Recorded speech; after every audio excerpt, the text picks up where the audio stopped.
And nationalism, not just Judaism, have been a part of the problem. They've been part of what leads to bloodshed. If you want to bomb Gaza and kill 1,400 people in a month, and you want to expect that this will have no effect in Tel Aviv, you have to be either extremely naive or extremely stupid. Oh, we don't need Nazis here. You hear that? Nazi. A Jew, a religious Jew calling another Jew a Nazi. That's the way they react. Nazi. That's a word that Jews don't use.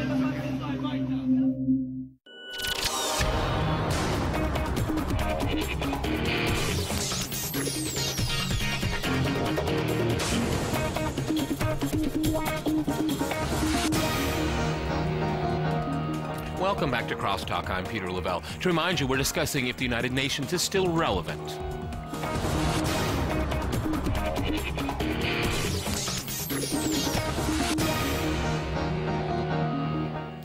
And I'd like to go back to something you said earlier in the program and looking at the Charter of the United Nations from 1940, I think it was October 1945, and look at what it does today. In reading that document, did you would think ever that the United Nations be so involved in military conflicts or peacekeeping operations, where the road record, especially particularly since the end of the Cold War, has been a bit sketchy to say the least. And I'm thinking of Rwanda, I'm thinking of what's going on in Haiti. And of course, you know, it's looking at maybe Afghanistan and things like this. I mean, was the United Nations ever is it really built to be involved in that kind of thing? I mean, peacekeeping is when the war is over and you get on the ground. And in Libya, they took a side. They were the air force of a rebel group of people. Well, reading the Charter, you'd like to think that war was going to be far more difficult to approach, far more difficult at least to get universal accreditation, legitimization. Unfortunately, that hasn't transpired. And as you put the examples that you mentioned, and I'd like to add to that, mentioning Iraq, and because you egged me in the first part to talk about Iraq, before 2003 and before the United Nations was totally sidelined by the United States and the United Kingdom, who had an agenda and wanted that legitimacy, as Thomas put it, and I totally agree with him, but they couldn't get it, so they went it alone, and it really didn't, you know, matter at all.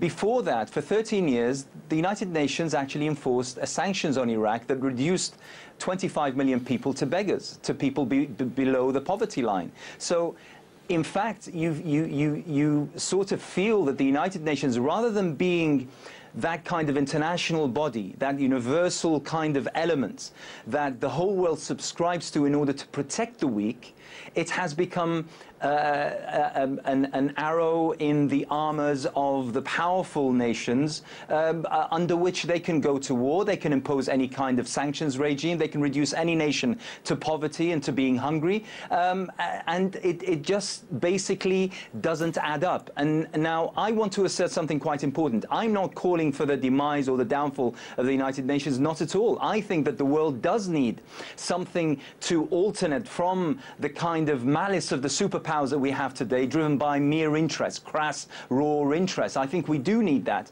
The United Nations, as it stands, according to the kind of levels and hierarchy and structures, the veto system, talk about many, many other things, I think it's not working, and we need a serious reconsideration of exactly what it stands for. Thomas, what do you think about that? I mean, again, looking at the Charter, it's more about protection of the sovereignty of states, and that what we've seen since the end of the Cold War is undermining the sovereignty of states, or threatening to do so, or we having Western powers on the Security Council saying this person is no longer fit to rule.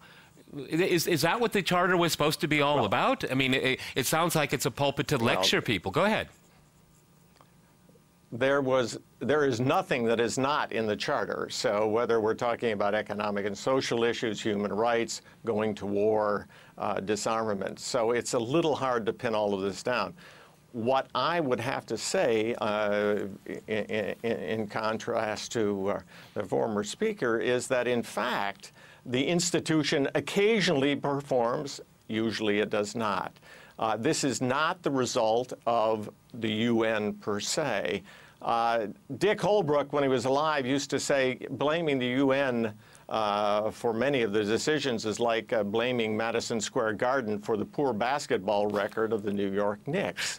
It's the people who inhabit the building who make the decisions. The states who are responsible. So occasionally they come together. In the first Persian Gulf War in 1991 was one occasion. In Libya, another occasion. In between, there were lots of dismal occasions on which no decisions were made. But occasionally, and I would say Libya is the most recent example, what comes together is the politics, the capacity, the moral argument, and the legal argument, and there is action. Next door in Syria, none of those happens to be present, so there is no action. It's hard to blame the United Nations rather than its 193 members.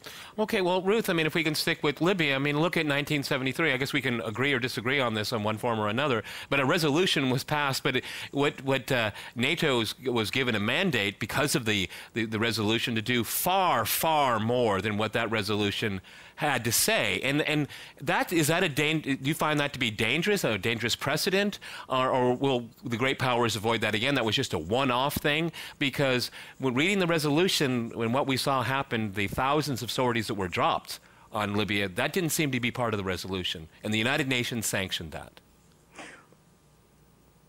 Well, it's I think one of the great dilemmas in international politics and security affairs is it actually is very hard to persuade or coerce interlocutors to do things. And Gaddafi's been a wily fox for a very long time, and I think everybody would agree quite a bad actor in fomenting terrible civil wars in West Africa, in making trouble in Chad, in the Lockerbie bombing, and he's just really been quite an irresponsible fella. But it's true that Security Council language often is a bit vague, that the degree of coercion that's necessary, whether it's something like Kosovo or Libya, is always unfathomable at the beginning of a campaign.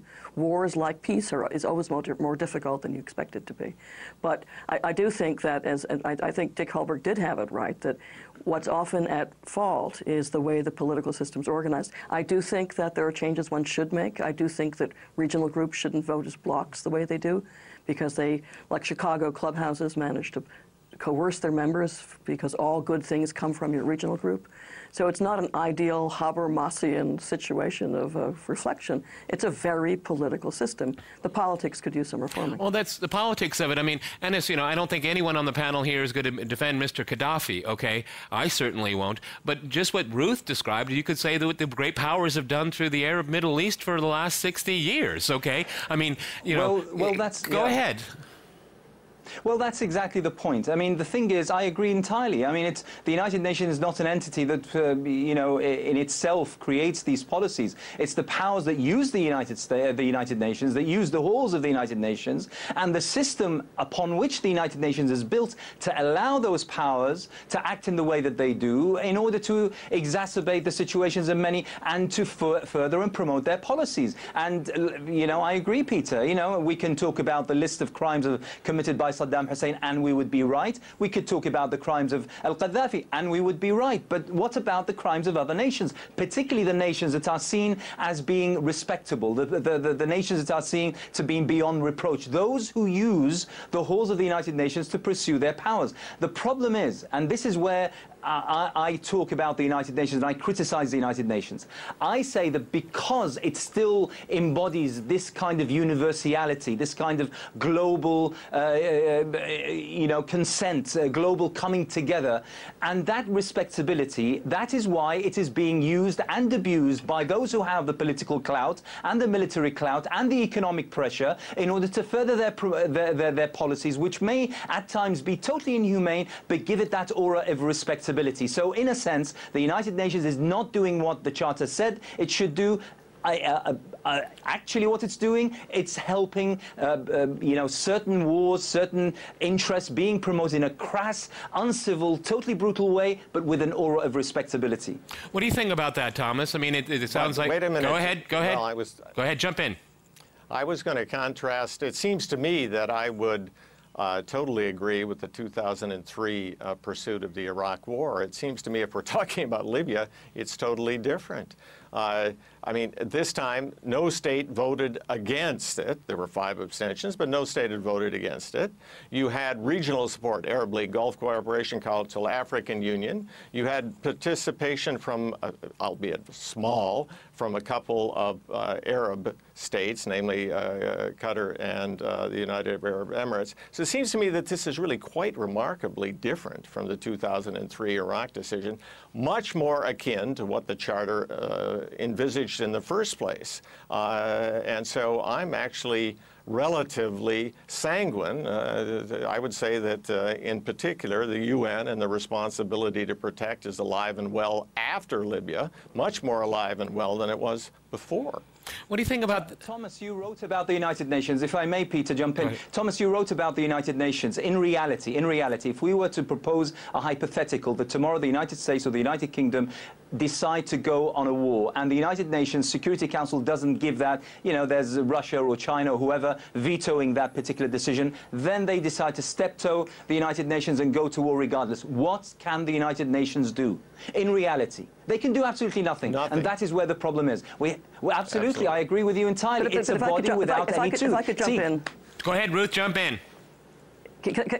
Yeah, because I do think before we reduce this to a debate about whether colonialism still persists in attitude or fact, one should not neglect the other half, the other 3/4 of the United Nations, which is doing humanitarian aid around the world, where the United Nations is the central organizing mechanism for the delivery of food aid, for famine, for post-war conflict, for post-war relief, that many of the voluntary agencies of the UN, the High Commissioner for Human Rights, the High Commissioner for Refugees, the World Food Program, are essential organs. So to blackguard the UN using the Security Council as the only face of the UN, whatever one's view of it, is a real reductionism. So in attacking the corporate logo, Ruth, so to say, I totally beware agree. of collateral damage. I totally agree with you. Okay. I totally agree with you, Ruth, but guess what? Most of that humanitarian aid is dropped on areas where wars were allowed to happen in the first place. Okay, Thomas, I'm going to give you the last word on this program, how to fix the United Nations in a few sentences. Go ahead. How to fix it? Well, I'm going to urge people to buy my book and thereby increase my royalties. The problem with trying to reform the United Nations is trying to get everyone on the same page. Part of the book argues that, in fact, you know, the ideal should not be the enemy of the good. So the fact that we are not moving in Syria should not make us sad about having done something occasionally in a place like Libya. It also talks about getting much more from those units that Ruth spoke about. There are enormous All right, I'm afraid we've run out of time, folks. inefficiencies. Very, very good, interesting conversation. Many thanks to my guests today in Washington, New York, and in Birmingham. And thanks to our viewers for watching us here at RT. See you next time. And remember, crosstalk rules.